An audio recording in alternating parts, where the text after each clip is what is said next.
An anthology on the bad, the short-lived, and the forgotten shows and events in television history. You are listening to It Was a Thing on TV. On this week's Super Train Mystery, Hail to the Chief. Two dwarfs and a magician replace a presidential candidate with a double so real, even his wife can't tell. Episode 521, submission number 053, My Mother the Car. My Mother the Car aired on NBC from September 14th of 1965 to April 5th of 1966 for a mind-blowing 30 episodes. The good thing about My Mother the Car, besides we can play the theme song without getting flagged, it beautifully summarizes this entire show. So we don't have to spend a whole heck of a lot of time going over the backstory. So enjoy this theme song. This is a classic 1960s style theme song. And if you haven't heard it, I really insist you hear it. I heard it and the Sammy Davis Jr. cover of it. What? Wait! Sammy Davis Jr. did a cover of it? Of course he did a cover. He did a freaking cover of the Candyman from Willy Wonka. Of course he'd do a cover of this. I think we all expect that to happen. But My Mother the Car... What? For the Sammy Davis Jr. show. Well, you think you've heard everything, and then you hear that Sammy Davis Jr. did a cover to My Mother the Car. You're welcome, by the way. Now I need to see this. Greg, basically, it's a dead woman is reincarnated as a car at a used car dealership, and her son happens to buy the car. What? The 60s were a hell of a time, Greg. So as you just heard, Chico summarized the 60s as, quote-unquote, a hell of a time. I think that's true when you talk about TV shows, because comedies, yes, they were smart at times, but you had really goofy comedies, and you also had really unrealistic comedies. The goofy comedies would be your Gilligan's Island. With all due respect, the Brady Bunch. I've never been a big Brady Bunch fan.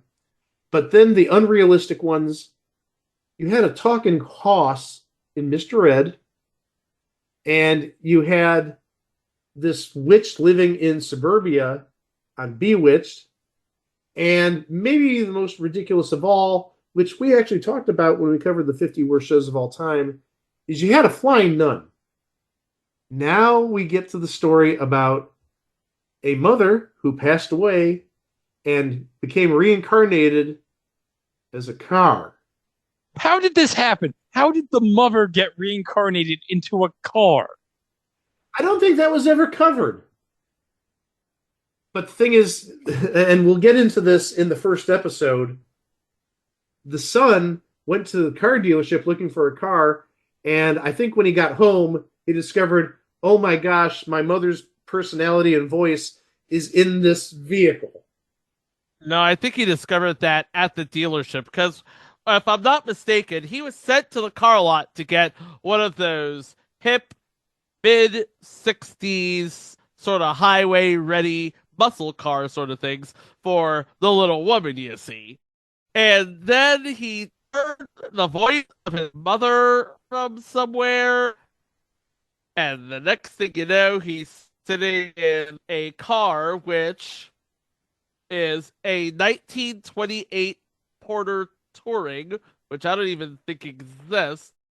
Oh, nope, it existed! The Porter Motor Company. The Porter Murderer? Is that what you're going to say? The Porter Murderer? Wait, yeah, that would be the gritty remake. Wait, the car is a murdering car, and now its soul has been possessed by this deceased woman? Is she going to become the murdering car? Now, the Porter Motor Company only existed from 1900 to 1901. So this car could not possibly exist. It's the 1960s. We don't need to justify the logic or the anachronisms. It's the friggin' 60s. They'll put any damn thing on TV. Proof is right here, what we're going to cover. The second worst show in television history, according to to TV Guide, I was going through the episodes and I saw a couple of episodes before the show recorded. And I told the guys, I was going through the episode list and there were a couple of episode descriptions where I was 1-800-235-DEAD. I could not like keep a straight face, and it also made me wonder how the heck did this show get on the air. But we'll get to that later because there are some people who did stuff previously that's very popular and who did stuff in the future, which admittedly is popular, but we'll talk about that a little bit later. So the general format of the show has the mother being reincarnated as this car, the guts of the car, if you will. She's talking through the radio, helping out her son, and you'll get the gist of it as we go through the episode. I cannot believe we're actually covering this piece of crap. Just had to get that out because, yeah, this is certainly an episode. The lead on this show, Dave Crabtree, played by the one and only Jerry Van Dyke, and thankfully they found sort of a vehicle for Jerry Van Dyke as part of the supporting cast on Coach, because it seems like everything else he did not get anywhere near the fame and popularity he got on Coach. Oh, and by the way, since today is the 13th, happy 99th birthday to Dick Van Dyke. His wife, Barbara Crabtree, was played by Maggie Pierce. She did a little bit of everything back in the 60s, but really, if you look at her IMDb ends at 1967 after something called The Fastest Guitar Alive, which was immediately after My Mother the Car in terms of her IMDb resume. But she was on 2 episodes of the Alfred Hitchcock Hour. She did an episode of The Fugitive, The Man from U.N.C.L.E., Hawaiian Eyes, 77 Sunset Strip, Dobie Gillis for 3 episodes. So she had a sort of prolific career in the 60s and late 50s, but she didn't do a thing after 1967. Playing Gladys Crabtree, who is the mother whose soul, life, spirit, whatever you want to call it, is reincarnated into this Porter vehicle, the voice of which, you don't see her on camera, she just gives the voice, is Ann Southern. And Ann Southern, she had her own TV show back in the 50s. I know it used to run on Nick at Night. I don't think it airs on any of the I don't want to call them flashback channels, but I'm going to call them flashback channels. I don't think it's on MeTV or MeTV Plus or Antenna TV. It aired for 93 episodes from 1958 to 1961. Playing Dave and Barbara's daughter, Cindy Crabtree, is Cindy Eilbacher. Yeah, I've never heard of her either. She was on 72 episodes of The Young and the Restless from 1981 to 1994, and she hasn't done anything since 1996, where she was a female customer in the TV movie My Son is Innocent. Cindy Eilbacher, she did a lot of stuff in the 60s and 70s. Episode of Vegas, episode of Wonder Woman. She was on an episode of The Tales of the Unexpected, which was a Quinn Martin production. She did a couple of after-school specials on ABC. She did a lot of stuff. Episode of That Girl, 2 episodes of Green Acres, even an episode of Bewitched in 1965, which is her second credit. Playing Randy Crabtree, who is the son of Dave and Barbara Crabtree, is Randy Whipple. Randy Whipple, believe it or not, actually went into kind of a different path later in life. He was a news anchor at the Financial News Network, if you remember that back in the 80s and 90s. And he ended up going to Eugene, Oregon, where he was a news broadcaster on KVAL TV until 2001. And nowadays, he is a successful real estate broker in Oregon. In addition to My Mother the Car, the biggest thing I see for him is he played numerous different characters on the original Family Affair, 11 episodes. He also did 7 episodes of The Adventures of Ozzie and Harriet between 1963 and 1966. The last person I'm going to mention, and this person only appears on about a third of the episodes, 11 episodes, as Captain Manzini. He is a very, I don't want to say jealous, but I'm going to say jealous, car collector. And he wants that Porter more as a collectible than to own the soul, the spirit of the mother. He just wants a 1928 Porter, which doesn't exist in the real world. But Captain Manzini was played by Avery Schreiber, the Dorito Bandito. And one half of Burns and Schreiber. And Burns and Schreiber, and he's done all sorts of stuff. I remember him personally on the Muppet Show back in, I guess in like 78, 79. I do remember from the Muppet Show when Nickelodeon would rerun it. Yes. He's just one of those people that you don't forget. I mean, he's got that big bushy mustache. And when you're talking about the Muppet Show, he's almost like a perfect fit for it. He's just such a hilarious person. Like a human Muppet. I'm going to buy that. That's actually a good comparison. So those are the people who are on, I don't want to say most of the episodes, but at least a double-digit number of episodes.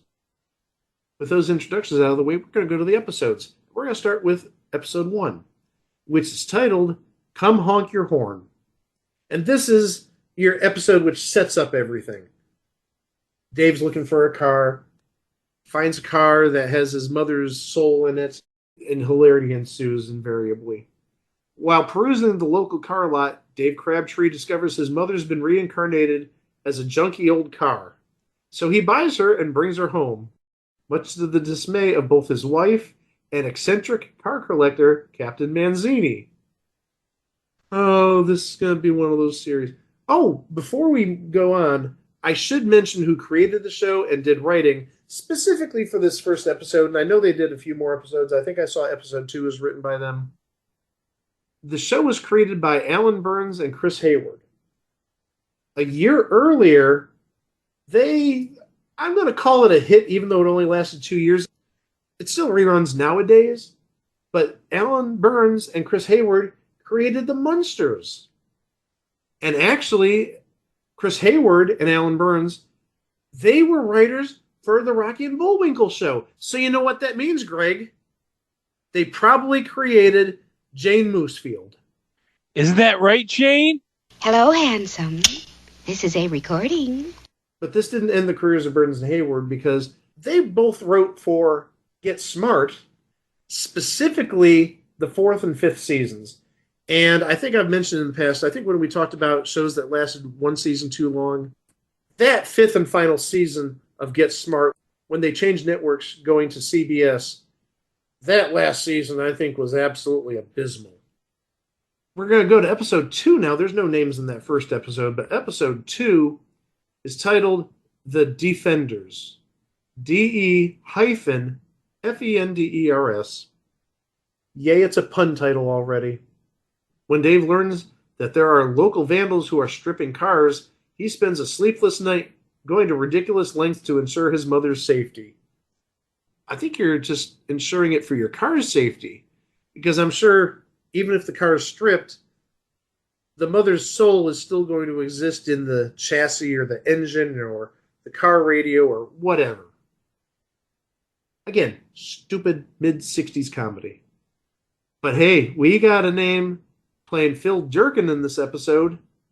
We've got Bill Daly from, among other things, The Bob Newhart Show. And I Dream of Jeannie. Good point. And we would know him definitely from Match Game. So needless to say, not a unknown entity. Episode 3, oh gosh, no! Episode 3 is titled, What Makes Auntie Freeze? Oh, Lord. That's what I'm saying. What makes Auntie, or Auntie, A-U-N-T-I-E, freeze? Oh, this is the episode where after I read the description, I was dead. You'll see why. Dave is forced to drive his mother to a mountaintop wedding, but along the way, here's the really dopey part, she gets drunk on antifreeze. What? She gets drunk on antifreeze. What? She gets drunk on antifreeze. What? She gets drunk on antifreeze. What? What? What? What? How many times do I need to say it, Stone Cold Steve Austin? She got drunk on antifreeze. Hey, Steve, I think after hearing this, we're going to need a beer, and another beer, and another beer. We need to get drunk. We need to feel how the car felt going to this wedding. Drunk on antifreeze. Oh, I can't. Oh, my gosh. Thankfully, there's no names of notes, so we're just going to go to episode 4. Oh, please, don't let there be a stupid pun. Don't let there be a stupid pun. Lassie, I mean mother, come home. It's not a pun, at least. Gladys falls asleep and winds up on a truck bound for Mexico. Good heavens! Oh, Lord. Oh no! Why? When they discover she's missing, both Dave and Captain Manzini go into mourning. Oh, God. Why did I not see these episodes? I picked 2 other episodes that, well, they were stupid, but they weren't this stupid. They probably were. Well, surely they were. There's no doubt about that. They had to be stupid. Oh my gosh. Hey, we've got a name in this episode, thank heavens. Playing a doctor. No last name is given, but playing that doctor is James B. Seeking from Doogie Howser, MD, and also from Hill Street Blues. Hold on a second, Mike. I believe he's a semi-regular in, like, I think either the 4th or 5th season of Curb Your Enthusiasm. I discovered that while watching Curb Your Enthusiasm on Max, doing a binge of it. I didn't see those seasons, so that's news to me. And taking a look, well, it says on IMDb he was on 2 episodes in 2004. So not necessarily a full season, just 2 episodes. Yeah. Oh, I'm just so eager to see what episode 5 is called. My forehead is in my hands. I think that should tell you everything you need to know. Episode 5 is titled Burned at the Stake. Steak. When his mother encourages him to meddle in their quarreling neighbors' affairs, Dave inexplicably winds up breaking up their marriage. Burned at the stake. OMG. Great job, mother. You broke up a marriage. Oops. Oopsie poopsie. Hey, we do have 2 names in this episode, so there's a little bit of a positive here. Playing Fred, again, no last name, is Charles Grodin. So the guy from the Beethoven movies. Among other things, he had a talk show on CNBC back in the day, like 25, 30 years ago. But he has done so much. We're just going to discount him in the 1976 version of King Kong with Jeff Bridges and Jessica Lange. How dare you? I'm sorry, my King Kong is always going to have Fay Ray. I do not apologize. I'm surprised you weren't making a case for like Midnight Run or something.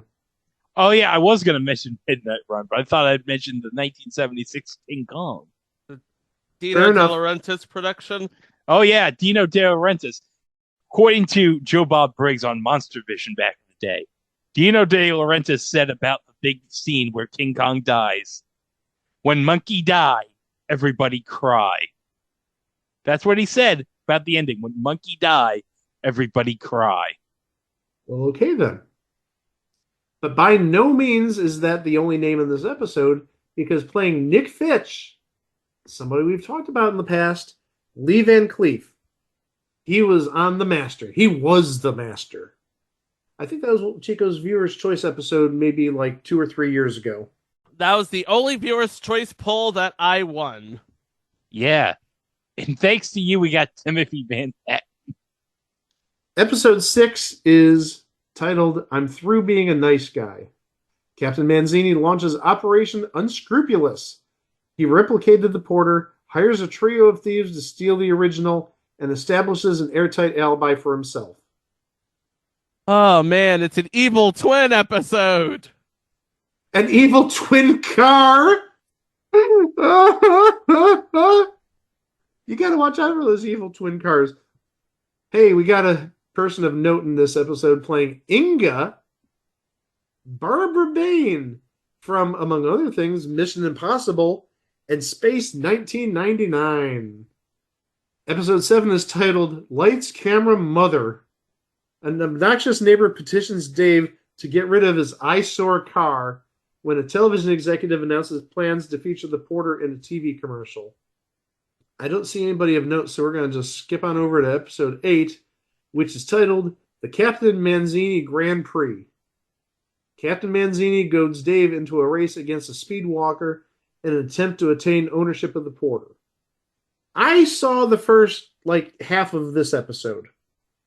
This episode gets really weird because Captain Manzini, he is doing musical chairs with his board of directors or whomever at his corporation, and whoever loses musical chairs is fired. So literally you see for 5 minutes, 7 or 8 executives do musical chairs and one is left standing. That's where I checked out because I was like, what the hell is even going on here? Now I think maybe we have an idea as to why this show lasted just the one season and is one of the worst rated shows of all time. Just very, very, very weird. Episode 9 is titled TV or Not TV. Dave puts a TV in the garage for his mother, but confusion abounds when she wins a chance to appear on a game show. Wait, how's the car going to appear on the game show? Well, since I saw this episode, I can elaborate. So there is a game show, it's called Stump the Experts, and the experts, for some reason, on consecutive weeks, or maybe even for the entirety of this fake series, were car experts. A question was asked to the home audience, and if anybody got it right, they got to go on the show the next week and answer a big jackpot question. So it sort of sounds kind of like Name That Tune back in the 70s, or like a $128,000 question or something like that. Or 50 Grand Slam, since I haven't mentioned that enough in the last 3 weeks. Just had to sneak that in there.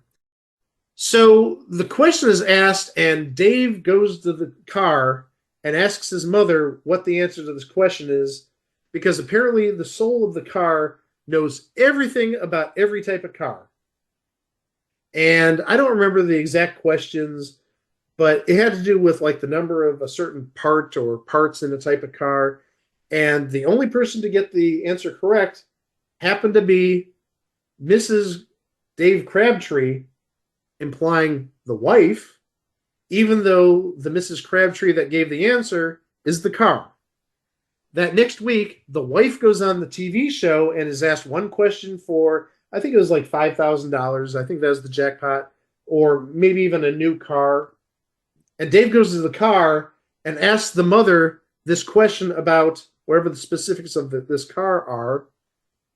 And she gives the answer, but he's not able to relay it to his wife in the studio before time expires, and she just guesses something randomly and is way off.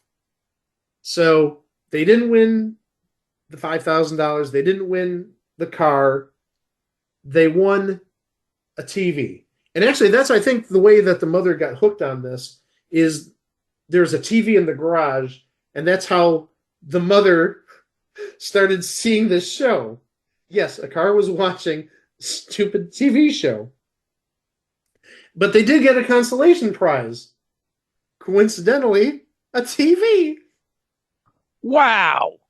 And actually, they say at the end of the episode, I should say they being Jerry Van Dyke's character, if we won the car, we wouldn't have been able to fit it in the garage anyhow because of that darn TV. That was something, to say the least. No, to say the least, came later. Oh, shut up. Episode... Damn it. Episode 10 is titled My Son the Ventriloquist. Oh, no. I know where this is going without even looking at the capsule. My Son the Ventriloquist. The car gives the voice to the puppet. Ha ha ha. With the help of his mother, Dave lands a new client by pretending to be a ventriloquist. Can you see why this is like one of the worst shows in television history? I just had to look at the episode title and I basically gave you the plot.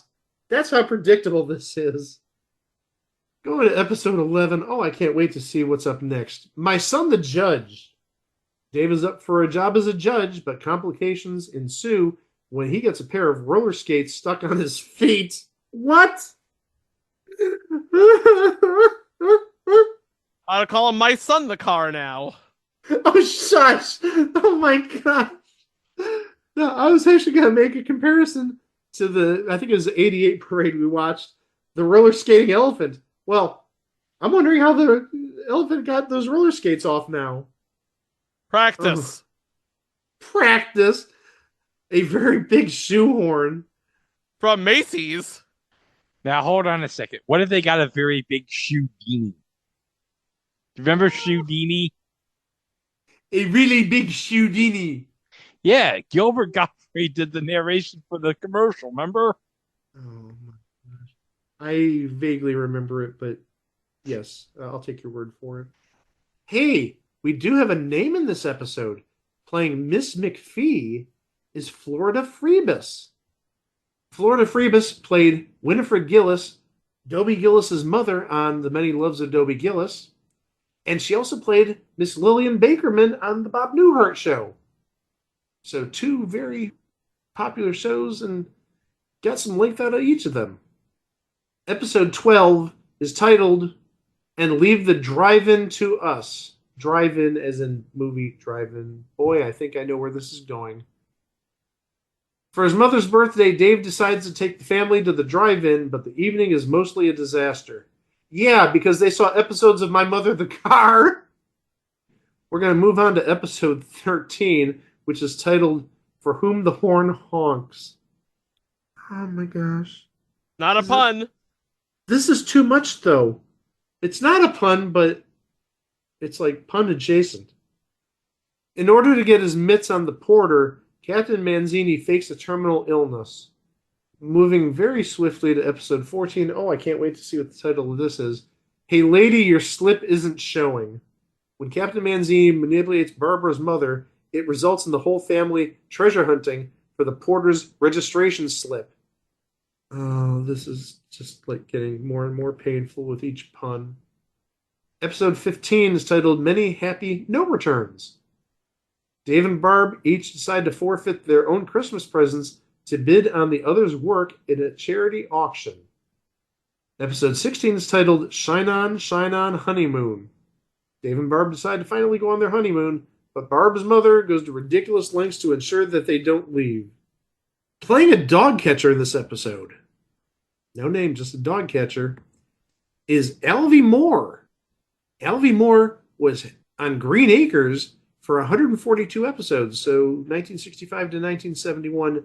So he must have been on Green Acres sort of around this time, because this is late in 1965 this episode aired. And taking a look real fast, he was a semi-regular on Green Acres playing Hank Kimball, but he's actually credited with being a couple of other characters. I see a Fritz Kimball and Jed Clampett. Okay, Jed Clampett, I don't get that, but we're not going to investigate that because we have more episodes to go. And that includes episode 17, which is entitled, I Remember Mama, Why Can't You Remember Me? Dave's mother gets amnesia following a fender bender. What? Oh my gosh. I can't. This is so stupid. Dave's mother gets amnesia following a fender bender. Dear Lord, why? Why? Episode 18 is titled Gold Porter. I'm wondering if that's a takeoff of Goldfinger. Probably. Gold Potter! Captain Manzini uses a hypnotic drug on Dave to get him to agree to sell the porter. Going on to episode 19, it's titled The Incredible Shrinking Car. Captain Manzini uses a molecular compressor on the porter to render it useless to Dave. Okay, now the ridiculous has gone into more ridiculous because he is a shrinking ray. Episode 20 is titled, I'd Rather Do It Myself, Mother. Dave hires a maid to help out with the housework, but she quickly takes charge of the house. A name in this episode, at least I think it's a name. Playing Emmy Pebbles in this episode is Marge Redmond. Marge Redmond played Sister Jacqueline in 82 episodes of the aforementioned The Flying Nun. Wait a second, hold on. She's been deceased since 2020. She would have turned 100 tomorrow, December 14th of 1924 is when she was born. Oh. She died in 2020, like right before the pandemic started. But her last credit, not even joking about this, she did a voice in Grand Theft Auto 4, The Crowd of Liberty City. So I'm guessing she was just like a background voice. But you want to know something about her? In 1993, I heard she had a nice birthday. That was a huge stretch. Why? You know why, and you should feel awful for going down that road. Why should I feel awful? Everyone should know that she turned 69 in 1983. By the way, Mike, I see what you did there just now, going down that road. Chico, that was an innocent comment. You took it way out of proportion. I don't have the dirty minds of you two where a single number makes you guys act like you're 14 years old. I was referring to a road, because we're talking about a woman who is reincarnated as a car. I'm calling him a lie there. You said that because going down 69. Right. No, I was thinking that road. Come, Mike. Road. Mike.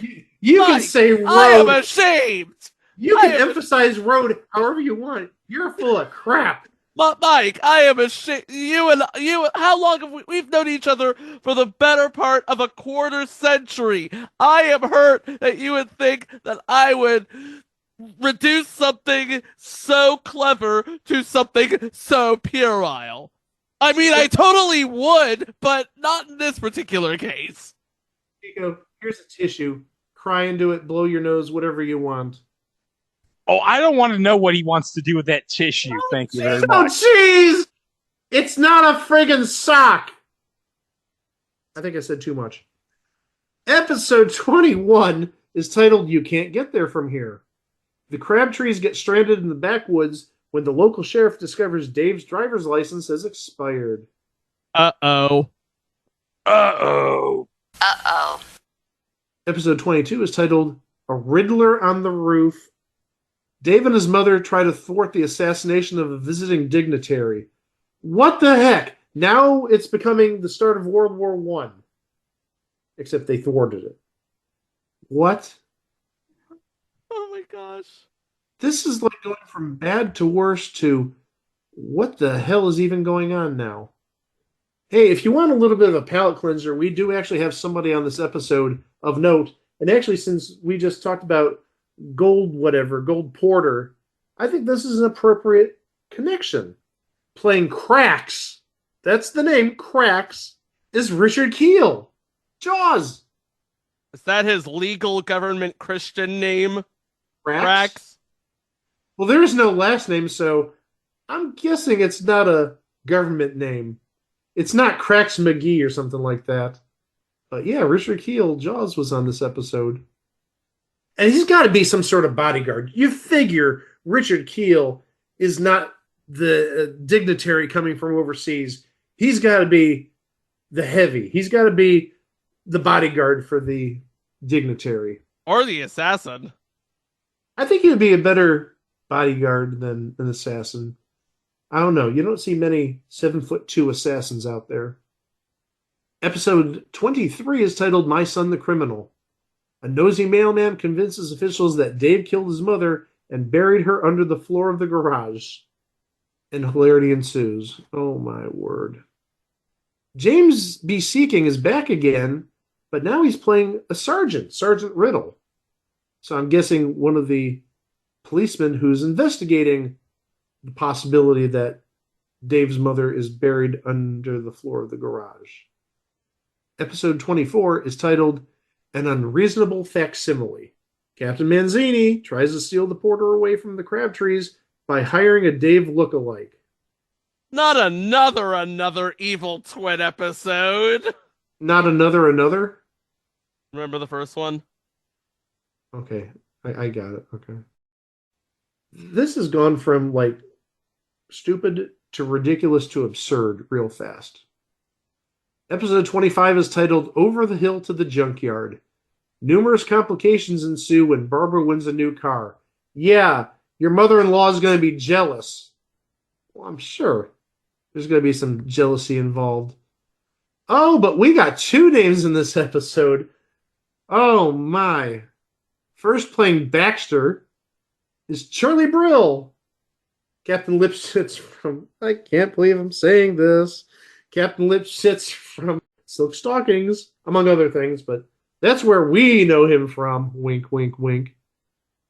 But playing Jenkins, if I was breaking up over Charlie Brill, I can only imagine what the reaction is going to be when you hear that Jenkins was played by Dick Wilson, renowned actor who is stereotyped as a drunk. He was also Mr. Whipple in the Charmin commercials, but we've gone over this every time we talk about Dick Wilson. You look at his career outside of being Mr. Whipple, he's a drunk. So now I'm kind of wondering if he played a drunk in this. Hey, everybody! Who wants Charmin? Greg, protect me from the drunk, please. Are you talking about Mr. Whipple or are you talking about me? Yes. Love you too, pal. Better part of a quarter century, Mike. Yeah, right. Whatever. Episode 26 is titled It Might As Well Be Spring as Not. A handsome developer wants mother for a promotion gimmick. I just want to put the show out of its mercy. Episode 27 is titled, oh gosh, no, Absorba the Greek. It's about a Greek sponge. I don't know about that, but Absorba the Greek. Oh my gosh. Dave is hired by a landlord keen on evicting a tenant running a Greek tavern with belly dancing. That's actually in the capsule in parentheses, with belly dancing in his building. When Dave and Barb check out the place, the landlord shows up and they must avoid being seen. I don't see anybody as one of those belly dancers, so we're going to go on to episode 28, The Blabbermouth. Barbara catches Dave talking to the car, and soon the news of the talking car is in the papers. Manzini then tries to convince the car to come away for fame and fortune. Dave stops them and then wakes up from a dream. I want to wake up from this dream of this show ever existing. That's going to take us to the penultimate episode, When You Wish Upon a Car. When Mom tricks Dave into buying a doll for Randy and Cindy after hearing Cindy wish for it, Cindy convinces the neighborhood kids that the 1928 Porter is a genie. So yeah, like I said, we've gone from just weird to like insane to absurd. Playing Kelly in this episode, I'm going to assume, based on the age, it's not that hard to assume because she would have been like 8 or 9 at the time, but she probably plays one of the friends of the two kids, is Kelly Van Dyke, Jerry Van Dyke's daughter. And actually, she hasn't been with us for well over 30 years, 33 years. She passed away in 1991. And I sort of seem to remember that was news because obviously you had Jerry Van Dyke sort of on the rebound with Coach. I remember that back in the day. The final episode is titled Desperate Minutes. After returning home from a bridge game, the arguing Crabtrees are held hostage by jewelry store robbers. All I'm going to say is that's 30 episodes, thank heavens. Do we even need to talk about where this went wrong? No. Needless to say, it didn't get renewed. The ratings probably were bad. I don't have the ratings. I'm not looking them up. But if we do take a look at the competition, My Mother the Car aired on Tuesday nights at 7:30 p.m. On ABC, it went up against Combat. Pretty good show back in the day. The first half hour of Combat, I should add. But on CBS, it went up against the last few episodes of Rawhide. It got canceled in late 65, but then the replacement in early 66 was the 14th rated show on television that season, Daktari, the first half hour of it. So you're going to go up against Vic Morrow in Combat. And admittedly, it's not the greatest show in the world, but it's my dad's favorite show of all time. Not even joking about that. So my dad probably didn't watch My Mother the Car back in 1965 because he was busy watching Vic Morrow on Combat. But then, like I said, the final few episodes of Rawhide and then New Kid on the Scene, Daktari, is seemingly a ratings hit. Believe it or not, this was released as a box set on DVD in 2013 by a company called TGG Direct. Sounds like one of those things where you call a phone number during a commercial and order it. Sounds a little sketchy to me. But it has all 30 episodes that aired, but it doesn't have the unaired pilot. And the laugh track has been removed from the DVD set.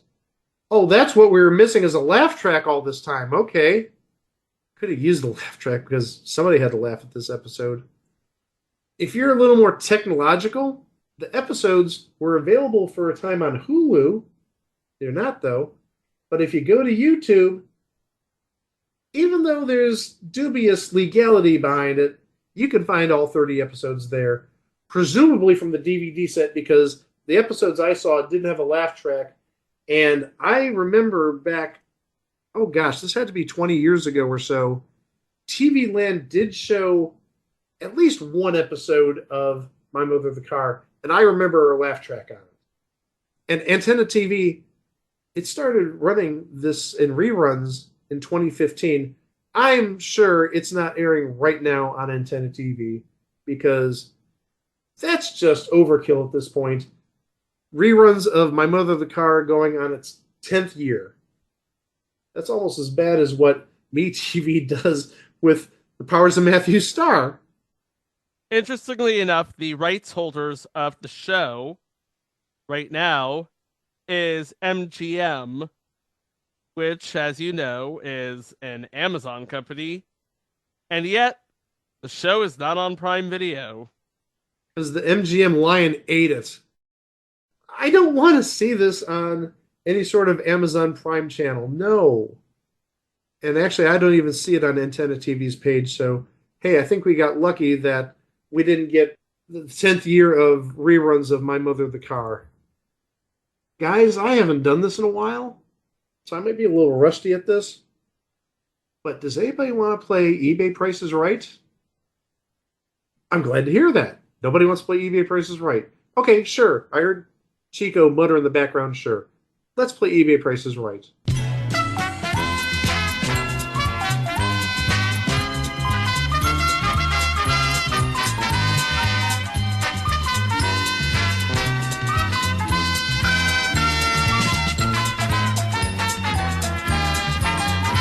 Gentlemen, what you are bidding on is that DVD set of My Mother the Car in brand new condition. There's a number there on eBay, but I found one that I wanted to focus on because it's factory sealed, has not been opened, and it sold on November 4th of this year.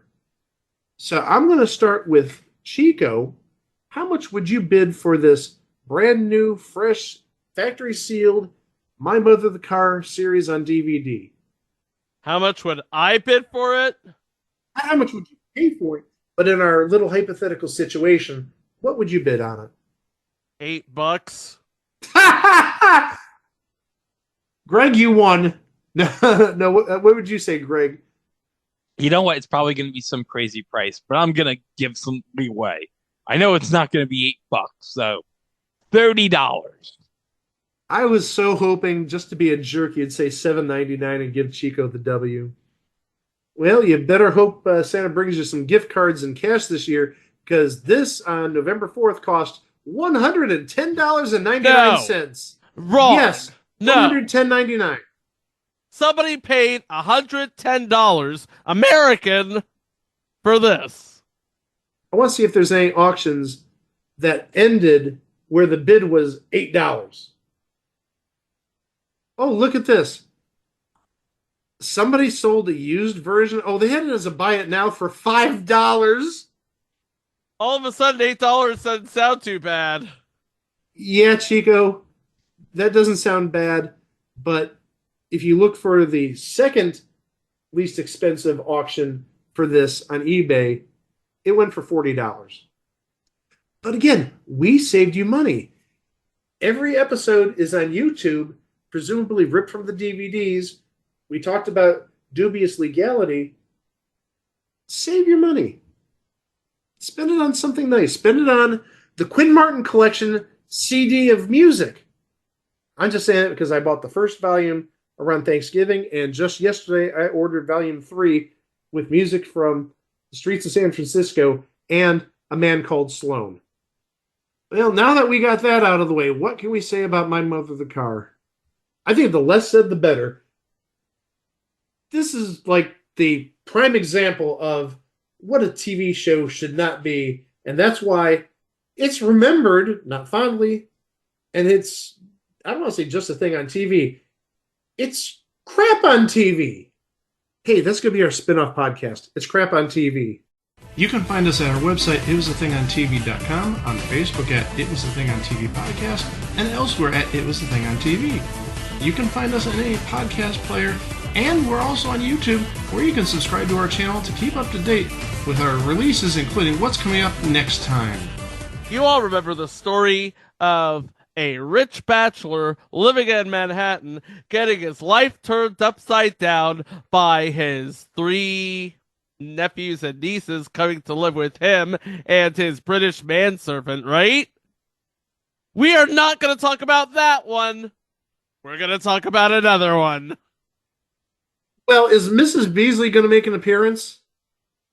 Only in Mike's headcanon as a little Tamagotchi that requires feeding and cleaning up afterwards. Oh, yeah, I should mention, when we were talking about this episode earlier today, I said, is Mrs. Beasley a Tamagotchi in this series because of the time frame? And Chico and Greg both blocked me. Anyway, we will talk about an affair of a different kind on the next It Was a Thing on TV. For Greg, for Mike, I'm Chico. Thank you ever so much for listening. Please be kind to one another, and we will see you for the next one. Bending over to put your shoes on is a backbreaking chore. One wrong step, you could end up on the floor. And trying to get them off can hurt even more. Well, now there's Shoe-Dini, the world's first shoe horn that lets you get your shoes on and off with ease. Shoe-Dini has a telescoping handle that gives you the reach you need, so you can slip your shoes on without bending over. And unlike regular shoe horns, Shoe-Dini has a patented grip clip that holds your shoe in place while you take it off. Just slide it in and slip them off. Shoe-Dini works with all your shoes. You can even use them on sneakers. And just look how easy it is to put on and take off dress shoes, even when they're laced up. No more wrinkled clothes trying to get your shoes on. No more scuffing and damaging your shoes trying to get them off. Shoe-Dini is perfect for anyone with arthritis or back pain, especially those with limited mobility. Plus, the grip clip lets you pick up your shoes off the floor without bending over. So stop bending and struggling with your shoes every day and get them on and off the easy way. Get Shoe-Dini right this second. Come on, please. It's not just a shoehorn. It's a shoehorn on a stick. So call now and get your Shoe-Dini for just $14.99. You'll also receive our Shoe Renewer, the one-pass clear coat refinisher that works on any color to keep your shoes looking fresh and new. Plus, it's great for restoring handbags, too. A $15 value free. But call right now and we'll double the offer. Just pay shipping. That's right. You get 2 Shoe-Dinis and 2 Shoe Renewers, all for only $14.99.